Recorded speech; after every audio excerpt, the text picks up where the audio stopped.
बरं झालं असतं. तर संजय राऊतांची यावर प्रतिक्रिया आली आहे.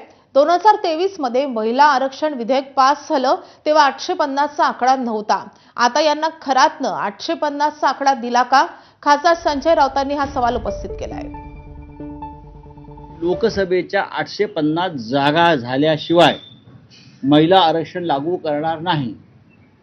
हा काय विषय काय आहे? हा कधी आला विषय? कोणत्या घटनेत आहे? कोणत्या संविधानामध्ये आहे? 2023 मध्ये हा कायदा मंजूर झाला तेव्हा 850 जागांचा हिशोबच नव्हता.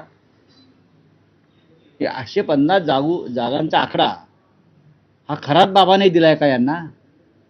ते फार मोठे आकडे देत नाहीत. मला असं वाटतंय की 850 जागांचा जो आकडा आहे हा नाशिकच्या खरात बाबानं यांना दिलेला आहे.